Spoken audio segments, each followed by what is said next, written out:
नमस्कार। आज हम एक बहुत ही दिलचस्प सवाल पर बात कर रहे हैं। भगवान शिव को बिल्व पत्र क्यों चढ़ाया जाता है?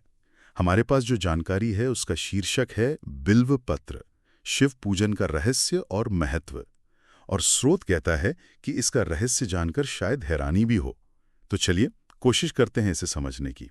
मतलब इसके पीछे धार्मिक, प्रतीकात्मक और जो दूसरे पहलू बताए गए हैं उन पर बात करते हैं। हाँ बिल्कुल। और ये सवाल कई लोगों के मन में आता है कि आखिर बिल्व पत्र ही क्यों? सही बात है। तो सबसे पहले ये जानना जरूरी है कि ये प्रथा कितनी पुरानी है। स्रोत बताता है कि बिल्व पत्र का महत्व कोई आज की बात नहीं है। जी हाँ, बिल्कुल नहीं। इसका जिक्र तो शिव पुराण और स्कंद पुराण जैसे बहुत पुराने प्रतिष्ठित ग्रंथों में मिलता है।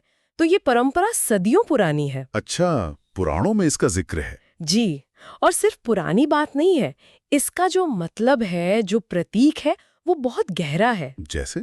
जैसे वो बिल्व पत्र की 3 पत्तियां होती है ना, एक साथ हाँ जुड़ी हुई, हाँ हाँ तो उन्हें त्रिदेव का प्रतीक माना जाता है। हाँ। ब्रह्मा, विष्णु और महेश। ओहो, त्रिदेव मतलब सृष्टि, पालन और संहार तीनों का रूप। बिल्कुल। आप कह सकते हैं कि एक पत्ता चढ़ाना मतलब पूरी सृष्टि को ही शिव को समर्पित करना। ये तो वाकई बहुत गहरा अर्थ है। पर क्या ये प्रतीकवाद यहीं खत्म हो जाता है या और भी कुछ है? नहीं नहीं, और भी है। स्रोत के मुताबिक ये 3 पत्तियां सिर्फ त्रिदेव नहीं, बल्कि 3 गुणों का भी प्रतीक है। 3 गुण मतलब सत्व, रजस, तमस। हाँ, वही। सत्व यानी पवित्रता, रजस यानी क्रियाशीलता और तमस यानी अंधकार या जड़ता। अच्छा, तो बिल्वपत्र चढ़ाना एक तरह से इन गुणों को शिव को सौंपना हुआ ताकि हम इनसे ऊपर उठ सकें। हाँ, कुछ ऐसा ही समझ सकते हैं। और इसी से जुड़ी एक और बात है, भगवान शिव का त्रिशूल। त्रिशूल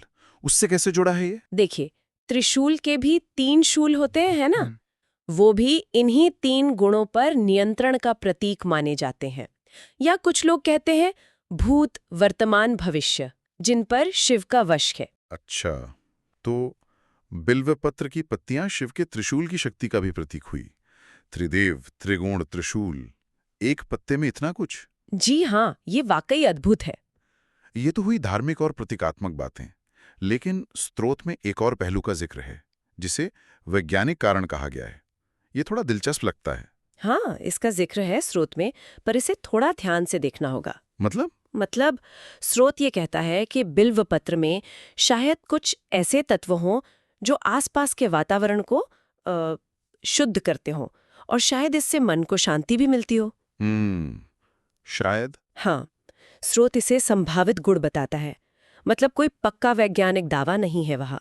लेकिन अगर इसे भक्ति से जोड़ें तो ये कह सकते हैं कि पूजा के लिए शांत मन और शुद्ध माहौल तो अच्छा ही होता है ना? हाँ, ये बात तो है। ध्यान लगाने में आसानी होती होगी। बिल्कुल।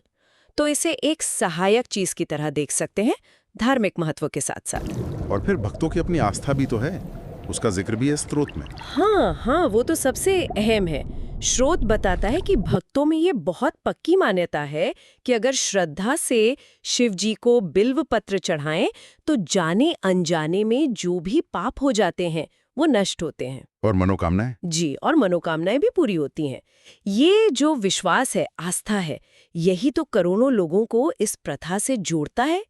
शायद यही इसका सबसे बड़ा पहलू है। तो कुल मिलाकर देखें तो बिल्व पत्र सिर्फ एक पत्ता नहीं है। जी, इसकी जड़ें पुराणों में है, गहरे प्रतीक हैं इसमें, त्रिदेव, त्रिगुण, त्रिशूल, फिर वो वातावरण और मन की शांति वाली बात भी है, चाहे संभावित ही सही। और सबसे ऊपर भक्तों का अटूट विश्वास। हाँ। और ये सब हमें एक बात सोचने पर मजबूर करता है, नहीं?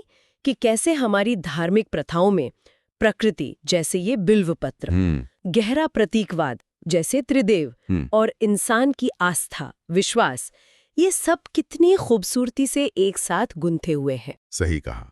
ये शायद हमें प्रकृति और अध्यात्म के उस पुराने गहरे रिश्ते की याद दिलाता है जिसे हम आजकल शायद थोड़ा भूलते जा रहे हैं। बिल्कुल सोचने वाली बात है ये।